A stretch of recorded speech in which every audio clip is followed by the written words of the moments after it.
출애굽기 20장 1절에서 17절까지의 말씀인데요, 저와 여러분 한 절씩 교동하며 받들어 읽습니다. 이는 하나님의 말씀입니다. 그리고 하나님께서 이 모든 말씀을 하셨습니다. 나는 너를 이집트에서 종살이 하던 집에서 이끌어낸 내 하나님 여호와다. 너는 내 앞에서 다른 어떤 신도 없게 하여라. 너는 너 자신을 위해 하늘에 있는 것이나 땅에 있는 것이나 물속에 있는 것이나 무슨 형태로든 우상을 만들지 마라. 너는 그것들에게 절하거나 예배하지 마라. 내 하나님 나 여호와는 질투하는 하나님이니 나를 미워하는 자에 대해서는 아버지의 죄를 그 자식에게 갚되 3, 4대까지 갚고 나를 사랑하고 내 계명을 지키는 자들에게는 1000대까지 사랑을 베푼다. 너는 내 하나님 여호와의 이름을 함부로 덜먹이지 마라. 여호와는 그 이름을 헛되게 받고 함부로 덜먹이는 자들을 죄 없다 하지 않으실 것이다. 너는 안식일을 기억하여 거룩하게 지켜라. 6일 동안은 내가 수고하며 내 일을 할 것이요 일곱째 날에는 내 하나님 여호와의 안식일이니 너나 내 아들이나 내 남자 종들이나 내 가축들이나 내 문 안에 있는 나그네나 할 것 없이 아무 일도 하지 마라. 여호와가 6일 동안 하늘과 땅과 바다와 그 안에 있는 모든 것을 만들고 일곱째 날에는 쉬었기 때문이다. 그러므로 여호와가 안식일에 복을 주고 거룩하게 했다. 내 부모를 공격하라. 그러면 내 하나님 여호와 내게 준 땅에서 내가 오래 살 것이다. 살인하지 마라. 간음하지 마라. 도둑질하지 마라. 내 이웃에 대해 위정하지 마라. 함께 내 이웃의 집을 탐내지 마라. 내 이웃의 아내나 그의 남종이나 여종이나 그의 소나 나귀나 어떤 것이라도 내 이웃의 것은 탐내지 마라. 아멘. 제가 미국에서 돌아와서 2000 선교본부를 섬기게 된 2009년도 그 한 해는 거의 저 혼자 서울에서 따로 자취하듯이 살아야만 했습니다. 당시에 둘째가 아직 고등학교 3학년이었기 때문에 아이가 대학 진학을 할 때까지 아내는 주로 미국에서 아이들을 돌보며 남아 있어야 했습니다. 저는 당연히 혼자 음식을 준비하고 때때로 요리를 하며 음식을 끼니를 때워야 했죠. 대부분은 물론 인스턴트 음식으로 끼니를 때웠습니다. 어떤 때는 모처럼 마음 먹고 요리에 도전한 적도 있습니다. 하루는 삶은 계란이 먹고 싶었습니다. 계란 3개를 깨끗이 씻어서 물에다가 담그고 그리고 전자레인지에 넣었습니다. 그 결과가 어떻게 됐을지 혹시 궁금하신 형제님들은 직접 해보실 것을 권합니다. 불과 20초도 되지 않았어 계란이 레인지 안에서 폭발하고 온통 온 레인지 안에 가득 터져서 묻어버린 계란을 닦는 그 순간은 처참한 마음까지 듭니다. 때로는 음식을 데피기 위해서 호일에 정성스럽게 싸서 레인지에 넣기도 했습니다. 그리고 그 이후에는 불꽃놀이를 봐야만 했었죠. 생각해보니 저는 전자레인지를 단혹씩 사용해왔지만 한 번도 사용 설명서를 읽어본 적이 없습니다. 짐작으로 요리를 하려 한 것입니다. 규칙이나 사용 설명서는 때로 우리를 불편하게 만들기도 하지만 오히려 그것은 우리를 안전하고 편안한 삶으로 안내한다는 사실을 작은 일들을 통해서 깨닫게 되었습니다. 오늘 우리가 묵상하려고 하는 이 10계명 본문 말씀은 성도들의 행복 지침서입니다. 우리를 불편하고 어렵게 만들기 위해서 만든 법조항이 아니라 우리를 지으신 분이, 우리를 가장 잘 아시는 분이 우리의 행복의 원리와 우리를 어떻게 하면 가치 있고 복된 인생으로 살아갈 것인가, 그것을 주시기 위해서 안내하는 지침서이다 라는 겁니다. 10가지 계명을 주시기 전에 하나님께서 전제하신 말씀이 1절 2절 말씀입니다. 함께 1절 2절을 읽어보겠습니다. 시작. 그리고 하나님께서 이 모든 말씀을 하셨습니다. 나는 너를 이집트에서 종살이 하던 집에서 이끌어낸 내 하나님 여호와다. 아멘. 이후에 이어지는 10가지의 계명이 부담이나 의무가 아닌 이유가 이 1절 2절 말씀에 담겨 있습니다. 이것은 단순히 주님이 아주 높은 삶과 도덕적 기준을 정해놓고 그것을 힘겹게 따라오도록 우리에게 십자가를 지은 것이 아니라 그것은 우리 안에 이루어진 이 관계, 나는 너를 이집트에서 종살이하던 집에서 이끌어낸 내 하나님 여호와다. 내 하나님 여호와다. 그 하나님과의 관계 때문에 그 관계를 온전하게 세워나가기 위한 말씀으로 주어졌다라는 겁니다. 다시 말하면 하나님의 친백성들의 마땅한 삶의 원리를 닮은 10가지의 계명이다라는 사실입니다. 우리나라에는 작년 한 해에도 귀화나 결혼 등의 이유로 우리나라의 국적을 취득한 사람이 15,000명이 넘습니다. 그들은 한국에 머무는 동안에 한국의 법을 지켜야만 했었지요. 그러나 한국의 법을 지키고 산다고 해서 다 한국 국적을 취득할 수는 없습니다. 그러나 그들이 어느 날 한국 국적을 취득하고 일정의 언어 시험을 치르고 애국가를 부르고 한국의 법을 지키겠다고 맹세한 그 순간부터 그들은 한국의 법이 그들의 법이 되었습니다. 이스라엘 백성들은 애굽에 살았습니다. 430년입니다. 노예 생활입니다. 주권도 없었습니다. 자유도 없었습니다. 그러던 삶을 지나 이제는 자주국을 이룰 수 있는 하나의 민족 공동체가 되었습니다. 홍해를 건넜습니다. 하나님의 영광과 그 거룩하심도 경험하게 되었습니다. 하나님이 그들을 위해서 어떤 놀라운 일들을 행했는지도 보셨습니다. 그래서 우리가 지난주에 묵상했던 19장에서 이스라엘 백성들과 하나님은 시내산 언약 공동체를 이루게 하셨습니다. 언약을 이루자 말자 그들은 언약을 가진 백성들답게 살아야 한 높은 도덕적 기준을 받게 되었다는 것입니다. 여러분, 순서가 중요합니다. 출애굽의 사건이 있고 난 다음에 십계명이 주어졌습니다. 다시 말하면 주님은 그분의 그 구원의 능력을 가지고 우리를 구속하시고 우리를 영원한 하나님의 자녀로 만든 다음에 여러 법과 계명들을 통해서 주님과 동행하고 주님을 닮아가도록 만들어 가신다는 거예요. 우리가 열심히 살아서 도덕적 기준을 만족시키고 하나님의 의에 충만하고 또 우리가 종교적인 그 기준에 합당했을 때 주어지는 구원이 아니라 주님은 먼저 값없이 우리를 구원하십니다. 누구든지 주의 이름을 믿고 구원에 대한 은혜를 받아들이기만 하면 구원이 임합니다. 그 다음부터 하나님은 그 구원받은 자를 온전한 자로 세워나가기를 원하십니다. 여러분, 영어의 엑소더스라는 말을 우리는 탈출이라 이렇게 번역하지 않습니까? 출애굽기 영어 성경의 제목이 엑소더스입니다. 탈출이죠. 출애굽은 다시 말하면 애굽 땅을 벗어나는 일은 순식간에 이루어집니다. 그러나 탈애굽은 40년이 걸립니다. 우리가 예수 그리스도를 구주로 영접하는 일은 순식간에 일어나고 그때 하나님의 자녀로 인침을 받습니다. 그러나 우리가 주님을 닮아가고 제자된 자의 삶을 살아가는 탈애굽의 과정은 평생을 필요로 합니다. 우리는 탈애굽의 여정에 서 있습니다. 광야 학교를 통해서 우리의 옛사람의 정욕과 이전에 즐기던 것들 하나둘씩 벗어버리게 하고 이전에 좋던 것 이제는 값없게 하고 예전에는 두려웠던 것이 이제는 담대하게 맞서서 싸울 수 있게 되었고 이전에 내 마음을 지배하던 것들이 이제는 그리 크지 않는 사소한 것으로 변화되는 것입니다.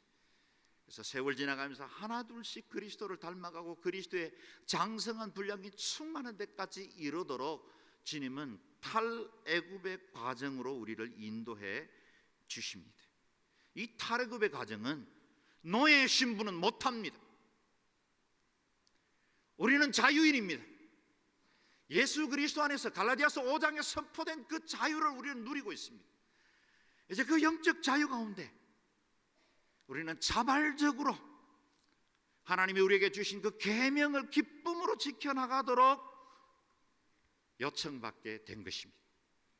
십계명은 우리를 노예로 얽매게 하는 율법적인 짐이 아니라 자유인만이 행사할 수 있는 축복이요 특권의 법이라는 사실입니다. 오늘 20장에 기록된 10계명은 이후에 주어지는 21장에서 23장까지의 사회법의 모법이 됩니다. 마치 국가의 모든 법의 기초가 헌법이고 그 헌법의 정신을 따라서 다양한 법들, 교통법, 형법, 민법, 다양한 법들이 영역으로 세워지는 것과 같습니다. 모든 율법을 대표하는 것이 십계명이고 십계명의 기본 원리에 따라서 응용된 다른 율법들이 존재한다는 것입니다. 그 율법을 세 가지로 분류하면 첫 번째는 제사법입니다. 하나님 앞에 우리의 마음을 다하여 예배할 수 있도록 여러 가지 짐승제사로 주어진 제사법이 있죠. 레위기에 주로 기록되어 있습니다.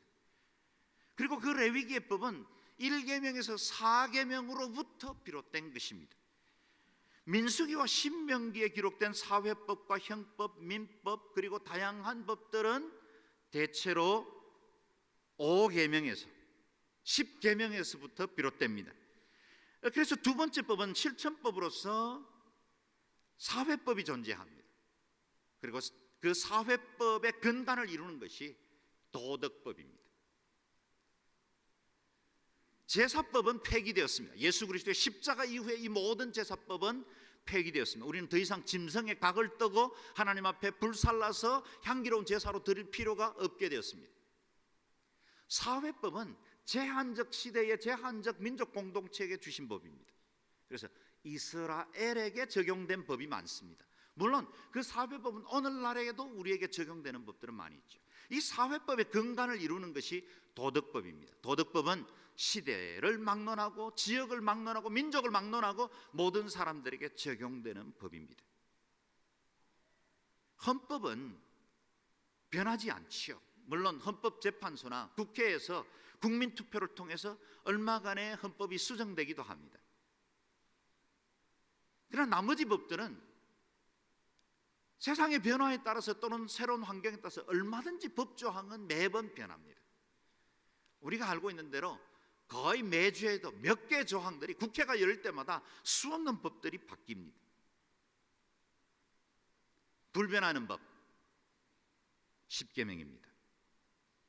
예수 그리스도가 오신 이후에 과거의 모든 율법은 폐기된 것입니까? 그렇지 않습니다. 십계명은 어제나 오늘이나 모든 믿음의 사람들, 하나님을 나의 아버지로 섬기는 모든 사람들에게 적용되는 법의 근간이 됩니다. 그렇다면 왜 10개의 계명입니까? 제가 인터넷으로 검색을 해보니까 십계명이라는 말 앞에 정말 다양한 단어들이 붙더라고요. 자녀교육 십계명, 신혼생활 십계명, 무슨 인격 성장 십계명, 다양하게 세상 사람들도 십계명이라는 용어를 많이 씁니다. 그런데 왜 10개일까요? 모르겠습니다. 아마 가장 기억하기 좋은 숫자이기 때문이 아닐까 생각을 해봅니다. 어떤 신학자는 이렇게 재미있게 풀었습니다. 사람들의 신체 조직은 3개의 숫자로 이루어졌다. 하나, 둘, 열. 코와 입은 하나입니다. 눈과 귀는 둘씩 이루어져 있습니다. 팔도 둘이죠. 다리도 둘입니다. 그러나 손가락은 열입니다. 발가락도 열입니다. 그래서 우리 신체 구조는 대체로 하나의 몸을 이루고 있으면서도 대칭을 이루고 있고 그 대칭의 디테일이 열로 이루어져 있다는 거예요. 그래서 십계명을 주실 때 10개의 손가락으로 우리가 가장 잘 이해하고 싶고 외우기 쉬운 정도의 숫자를 주셨다라고 생각을 합니다. 일리가 있는 이야기 같죠. 우리가 잘 알고 있는 대로 십계명은 크게 두 부분으로 나누어집니다. 1에서 4계명은 하나님께 대한 계명이고 5번째와 10번째까지의 계명은 사람들 사이의 관계를 이루는 계명입니다. 모두 관계 중심의 계명입니다. 관계 중심의 계명입니다. 오늘 여기 십자가가 세워졌는데요. 세워진 십자가처럼 십계명 역시 2개의 큰 틀을 이룹니다. 정적인 관계와 횡적인 관계입니다. 정적인 관계는 1에서 4개의 계명입니다. 하나님과의 관계를 이루고 있죠.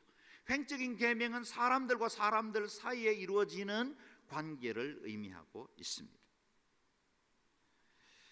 이 10개의 계명을 저는 한 계명씩 강의하고 싶어요. 그러나 온누리교회가 이 본문 전체를 오늘 본문으로 정했기 때문에 도무지 다 다룰 수가 없습니다. 그래서 짤막하게 각 계명만을 우리가 의미를 다루고 계명 전체에서 우리에게 주시는 메시지를 얻으면 좋겠습니다. 첫 번째 계명은 무엇입니까? 3절 말씀입니다. 같이 읽겠습니다. 시작. 너는 내 앞에서 다른 어떤 신도 없게 하여라. 아멘. 아멘이시죠? 내 앞에 다른 어떤 신도 없게 하여라. 하나님은 유일하신 분이십니다. 다른 신과 짝하여 섬기실 수 있는 분이 아닙니다. 하나님은 당신의 사랑을 우리에게 다른 신들과 공유할 수 있는 기회를 주지 않으십니다. 하나님의 사랑은 유일한 사랑입니다. 저는 아내가 하나밖에 없습니다. 할렐루야. 저는 제 아내를 사랑합니다.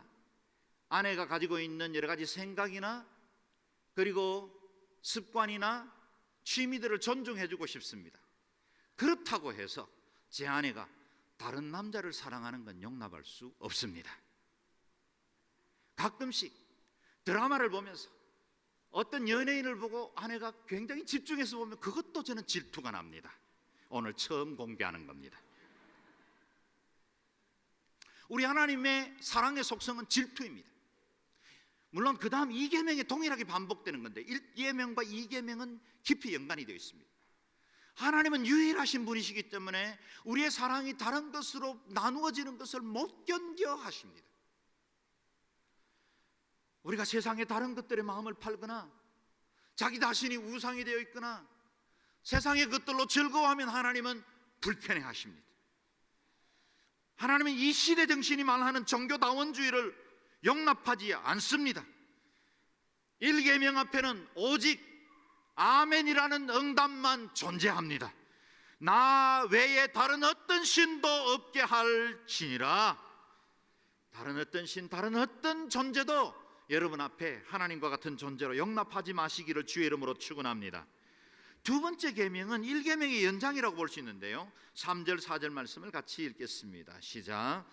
너는 너 자신을 위해 하늘에 있는 것이나 땅에 있는 것이나 물속에 있는 것이나 무슨 형태로든지 우상을 만들지 마라. 너는 그것들에게 절하거나 예배하지 마라. 내 하나님 나 여호와는 질투하는 하나님이니 나를 미워하는 자들에 대해서는 아버지의 죄를 그 자식에게 갚되 3, 4대까지 갚고 나를 사랑하고 내 계명을 지키는 자들에게는 1000대까지 사랑을 베푼다. 아멘. 우리 하나님은 우상 숭배를 싫어하십니다.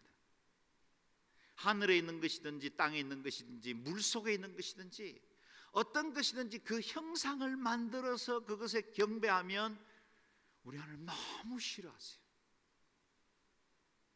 왜 이렇게 싫어하실까요? 1계명 때문입니다. 사랑이 나눠지지 않기를 원해요. 그런데 또 다른 이유가 있어요. 하나님은 인간을 지으실 때 당신의 형상으로 지으셨어요. 모든 피조물 가운데 최고의 존재로 지으셨어요. 시편 8편의 말씀처럼 하나님보다 조금 못하게 지으셨어요. 만왕의 왕이시고 온 세상의 천지를 창조하신 그 하나님보다 조금 못하게 지으신 존재가 우리예요. 그런데 우리가 돌로 깎아 만든 그 무엇에게, 나무로 깎아 만든 그 무엇에게 경배한다면 하나님 견딜 수 없는 거예요. 우리 하나님은 우리를 최상의 존재로 살기를 원하세요. 우리 안에 있는 그 하나님의 형상의 가치를 누리고 살기를 원하세요. 그래서 우리에게 주신 이 축복이 마음껏 하나님의 영광과 의를 위해서 드러나기를 바라고 오로지 한 분 하나님께만 경배하기를 원하는 것입니다. 우리 안에 형상으로 만든 우상이 아니라 할지라도 혹시 하나님보다 더 귀히 여기는 그 무엇이 있다면 그것은 또 다른 우상입니다. 눈에 보인다고 해서 다 우상이고 보이지 않는다고 우상에서 제외될 수는 없습니다. 내 마음을 붙들고 있는 것, 내가 사랑하는 것, 그것이 하나님의 자리를 대신하고 있다면 그 또한 우상 숭배가 될 수 있습니다. 세 번째 계명은 하나님의 이름을 거룩히 여기라고 요청하십니다. 7절 말씀을 같이 읽겠습니다. 시작. 나는 내 하나님 여호와의 이름을 함부로 들먹이지 말라. 여호와는 그 이름을 헛되게 하고 함부로 들먹이는 자들을 죄 없다 하지 않으실 것이다. 아멘. 하나님의 이름은 거룩하신 이름이에요. 여호와 하나님, 예수 그리스도, 그 이름 자체만으로도 거룩하시고 능력이 무궁하십니다. 그 이름을 더럽히지 말아야 합니다. 왜냐하면 그 이름은 그분의 존재의 특성을 나타내시거든요. 나는 여호와다, I am who I am, 나는 스스로 존재하는 자다 라고 말씀하실 때 그분의 전능하시고 유일하신 하나님의 특성을 드러내십니다. 그 하나님을 더럽히시는 것을 주님은 용납하지 않습니다. 미국 영화를 보다 보면 가끔씩 예수님의 이름을 부르는데 그 의미는 여기에요. 그 말을 들을 때마다 그렇게 불편할 수가 없어요. 얼마나 보배로우신 이름인데, 얼마나 아름다운 이름인데, 그 이름 때문에 우리 모든 인류가 구원을 받았고 그 이름으로 우리는 하나님의 영광스러운 보좌 앞으로 나아갈 수 있게 되었고 언제든지 그 이름으로 기도하면 하나님께서 응답하시겠다고 약속해 주신 그 능력의 이름인데, 그 이름을 제기랄 이런 뜻으로 사용하는, 어찌 기독교 문화에서 이런 일들이 나타나나 너무 안타깝습니다. 사랑하는 여러분, 그 이름을 정귀히 여기시기를 바랍니다. 그 하나님의 이름을 귀히 여기고 그 하나님의 이름에 합당한 영광을 올려드리는 자로 살 수 있기를 바랍니다. 여러분, 주기도의 첫 번째 기도를 아십니까? 하늘에 계신 우리 아버지여, 부르신 다음에 첫 번째 우리의 기도는 뭡니까? 이름이 거룩히 여김을 받으시오. 그만큼 중요합니다. 그만큼 중요합니다. 거룩히 여김을 받으시오. 주의 이름을 거룩히 여김을 받으시는 이 일에 쓰임받는 저와 여러분 되시기를 바랍니다. 네 번째 계명은 안식일 규정입니다. 8절 9절 읽겠습니다. 너는 안식일을 기억하여 거룩하게 하고 지켜라. 6일 동안은 내가 수고하여 내 일을 할 것이요. 10절에서 11절까지 읽습니다. 일곱째 날은 내 하나님 여호와의 안식이니 너나 내 아들 딸이나 내 남녀 종들이나 내 가축들이나 내 문 안에 있는 나그네나 할 것 없이 아무 일도 하지 마라. 여호와가 6일 동안 하늘과 땅과 바다와 그 안에 있는 모든 것을 만들고 일곱째 날에는 쉬었기 때문이다. 그러므로 여호와가 안식일에 복을 주고 거룩하게 했다. 아멘. 안식일은 복을 주고 거룩하게 하신 날입니다. 우리 주님이 어떤 공간 그리고 어떤 지역을 축복한 기록들은 많이 있지만 시간을 구별하고 복 주신 기록은 그렇게 많지 않아요. 그런데 특별히 안식일, 저와 여러분이 구별하여 예배드리는 우리가 지금 주일이라고 부르는 이 날은 하나님이 복 주시고 거룩하게 구별하신 날입니다. 그래서 우리가 부를 때 일요일이라고 부르기보다는 주일, 주의 날이라고 부르지 않습니까? Lord's Day입니다. 그 말은 이 날은 내 날이 아닙니다. 인자는 안식일에도 주인이니라. 주님의 날입니다. 내 임의대로 사용해도 된다는 뜻이 아닙니다. 주님께서 은혜의 문을 열고 우리를 만나실 수 있도록 복 주시고 거룩하게 만든 날이기 때문에 그 무엇보다 이 날은 예배하는 날이 되어야 하고 다른 사람들을 섬기는 날이 되어야 합니다. 예배는 두 번 드려야 합니다. 예배라는 영어 단어는 두 가지로 이루어져 있죠. 서비스라고 부르기도 합니다. worship이라고 부르기도 합니다. worship은 나를 위해 드리는 예배입니다. 서비스는 내게 받은 은혜를 가지고 다른 사람을 섬기는 날입니다. 그것을 통해서 하나님을 섬기는 것이죠. 그래서 반드시 주일날 두 번의 예배를 드리겠노라고 결정하십시오. 한 번은 나 자신만을 위해서 예배하십시오. 또 한 번은 믿음이 연약한 사람, 또 정말 내 도움이 필요한 사람들을 위해서 예배하고, 그날은 병약한 분들을 신방하기도 하고, 믿지 않는 사람들에게 복음을 전하기도 하고, 주일날은 여러분 앞에 쌓여 있는 우리 교회 주보와 신문 같은 것을 들고 여러분이 타는 버스의 기사들에게도 전해주기도 하고 이웃에 또는 아파트 관리인에게 전해주기도 하고, 이날은 복음 전하는 날입니다. 서비스하는 날이에요. 이날은 나의 날이 아니라 주님의 날로 사모함으로 주님의 이름을 부르는 그 날로 삼아야 합니다. 이어지는 이 계명들이 인간들을 위한 관계의 계명이라면, 지금까지 우리가 묵상했던 이 네 가지의 계명은 하나님과 우리 사이의 관계를 열어주는 계명입니다. 다른 말로 바꾸면 신명기 6장 말씀과 같습니다. 내 마음을 다하고 뜻을 다하고 힘을 다하여 주 너의 하나님을 사랑하라. 어떤 분들은 묻습니다. 어떻게 하나님을 사랑할지 저는 모르겠습니다. 계명을 지키시면 됩니다. 요즘 우리가 묵상하고 있는 요한복음의 큐티 말씀은 나의 계명을 지키는 자라야 나를 사랑하는 자라고 말했어요. 계명을 지키는 것이 하나님을 사랑하는 방법입니다. 어떻게 계명을 지킬까요? 하나님을 유일한 창조주 하나님으로 믿으십시오. 다른 어떤 우상이나 세상의 유혹보다 하나님을 온전한 나의 주님으로 섬기십시오. 하나님의 이름을 거룩하게 여기시고 사모함으로 부르십시오. 그리고 주님께서 구별하신 날을 잘 지켜 예배하는 날로 삼으십시오. 이제 5번째 계명부터 10번째 계명은 이웃과의 관계를 말씀하십니다. 모든 사람들과의 관계보다 가장 중요하고 기초되는 관계가 부모님과의 관계입니다. 제5계명 같이 읽겠습니다. 12절 시작. 내 부모를 공경하라. 그러면 내 하나님 여호와가 내게 준 땅에서 내가 오래 살 것이다. 아멘. 사도 바울은 이것을 약속 있는 첫 계명이라 그렇게 불렀습니다. 약속이 있습니다. 만약에 내가 부모를 잘 공경하기만 한다면 내게 준 땅에서 내가 장수하리라. 이것은 그냥 단순히 오래 사는 것만을 의미합니다. 요즘 100세를 살면 재앙이다 그렇게 말하기도 하는데, 그런 형태의 장수만을 의미하지 않습니다. 하나님이 보증하시고 인도하시고 보호하시는 인생이 될 것이다 라고 말합니다.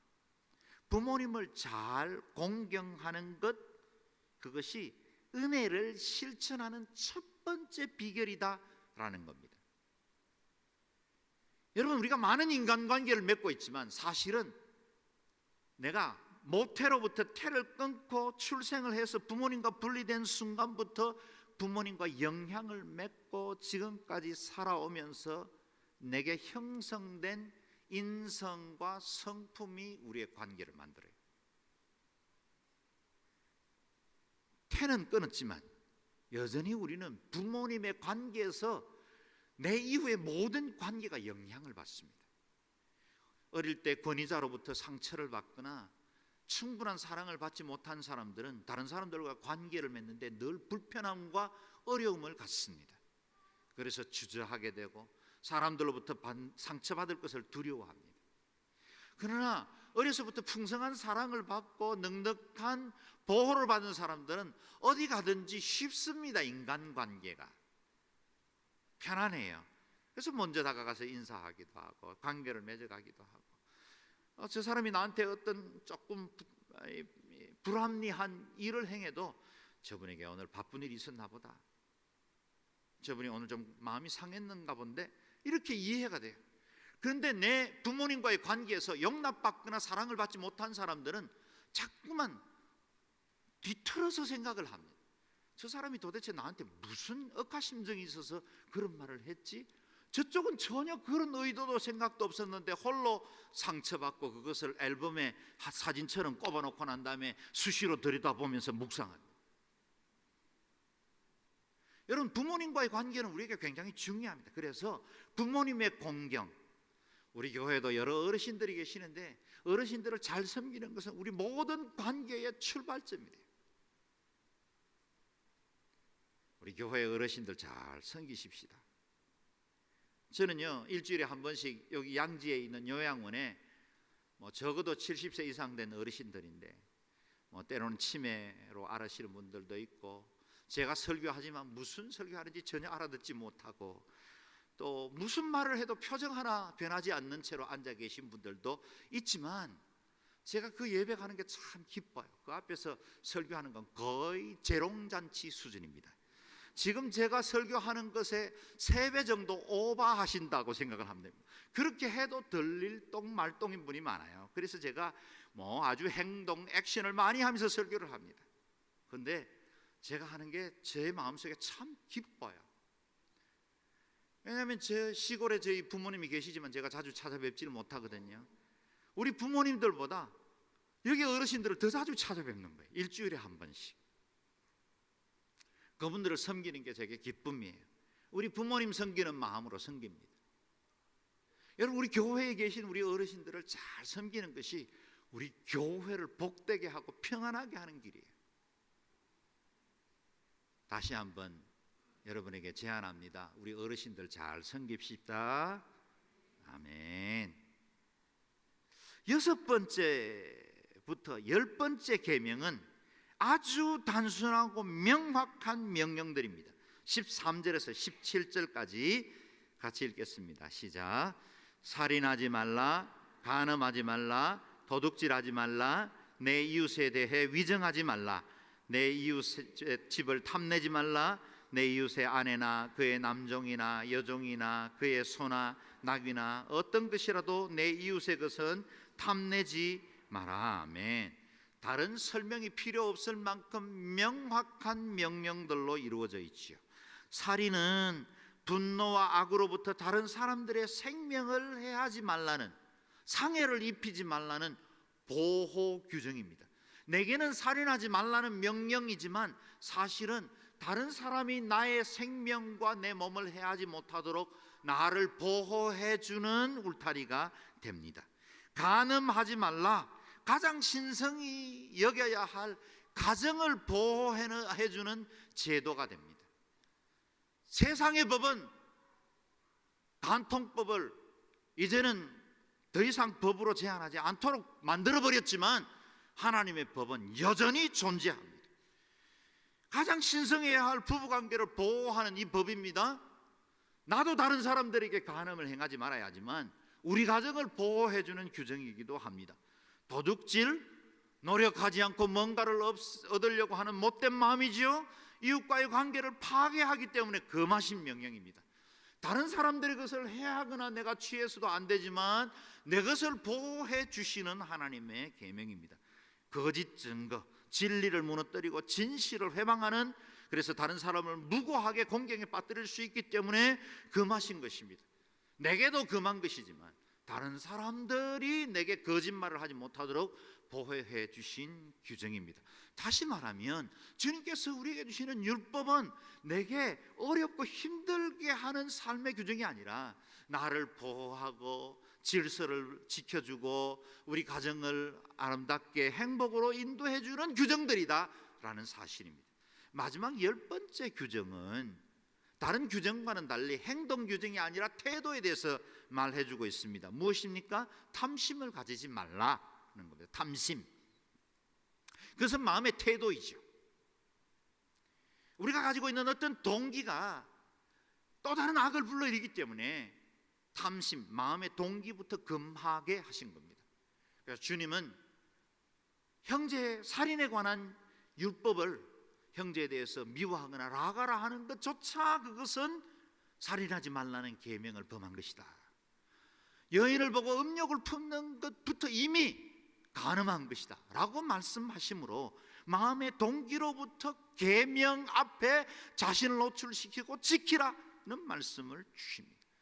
우리의 마음의 모든 품은 뜻과 생각이 주님 앞에 바로 서야 하는 이유가 거기에 있습니다. 새들이 내 머리 위에 날아다니죠. 그러나 그 새가 내 머리 위에 둥지를 털도록 만들어서는 안 됩니다. 마틴 루터의 이야기입니다. 여러분, 우리는 하루에도 수십만 가지의 생각이 우리의 생각의 끝에 단상으로 지나갑니다. 그 중에 몇 퍼센트나 긍정적인 것이 있을까요? 많은 것들이 부정적인 생각들, 대체로 죄짓고 하나님의 뜻을 거역할 만한 것들이 우리 머릿속을 스쳐 지나갑니다. 그러나 그것들이 내 인생 안에 둥지를 털고 내 삶을 지배하려고 하는 것은 막아야 합니다. 여러분, 우리의 마음속에 날마다 정결하고 거룩한 하나님의 뜻을 우리가 존중하고 주님을 경외할 때 하나님이 온전히 우리를 통해서 주의 뜻을 이루어 가시는 겁니다. 18절에서 20절, 우리가 오늘 읽은 말씀은 아니지만 이어지는 말씀에 십계명을 주신 분명한 목적을 밝히고 계시는데요, 같이 읽겠습니다. 시작. 모든 백성들은 천둥과 번개를 보고 나팔 소리를 들으며 산의 자욱한 연기를 보고는 두려워 벌벌 떨었습니다. 백성들은 멀찍이 서서 모세에게 말했습니다. 당신이 직접 우리에게 말하면 우리가 듣겠습니다. 그러나 하나님께서 우리에게 말씀하시는 것은 막아주십시오. 우리가 죽을지 모릅니다. 모세는 백성들에게 말했습니다. 두려워하지 말라. 하나님께서 너희를 시험하려고 오신 것이다. 하나님을 경외하는 마음이 너희에게 있게 해 너희가 죄짓지 않게 하시려는 것이다. 아멘. 십계명을 주실 때 하나님의 위엄과 영광이 그들 가운데 임했어요. 빽빽한 구름처럼 그 영광의 그 능력이 얼마나 컸던지 백성들은 두려워서 벌벌 떨었다는 거예요. 우리 가운데 어떤 사람들은 하나님이 우리 예배 가운데 임재하셔서 주님이 직접 나타나 주시길 바랍니다, 이렇게 기도하는데 매우 위험한 기도입니다. 매우 위험한 기도예요.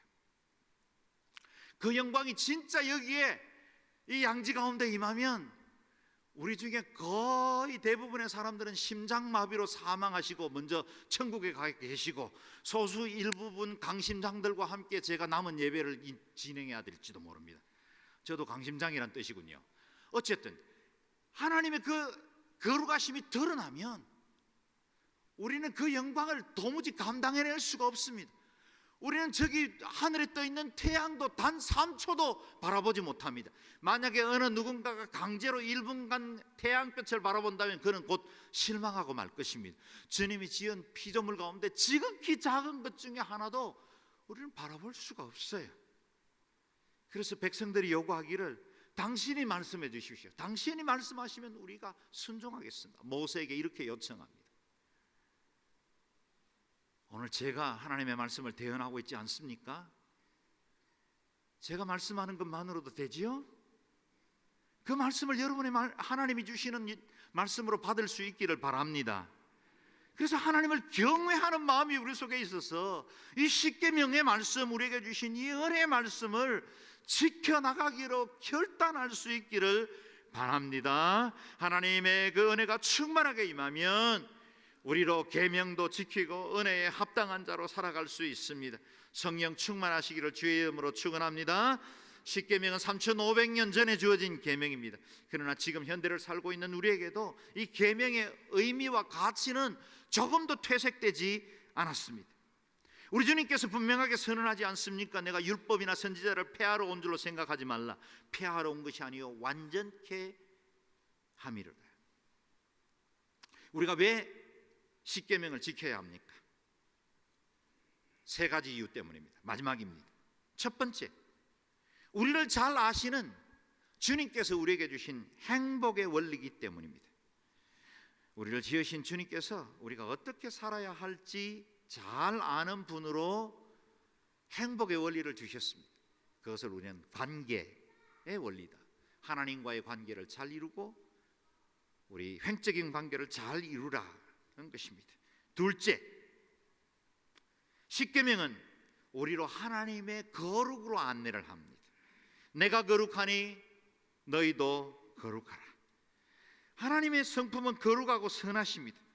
그 선하심을 따라 이루어가는 이정표가 십계명입니다. 십계명을 따라 한 걸음씩 가다 보면 어느새 우리는 거룩으로 도달할 수 있습니다.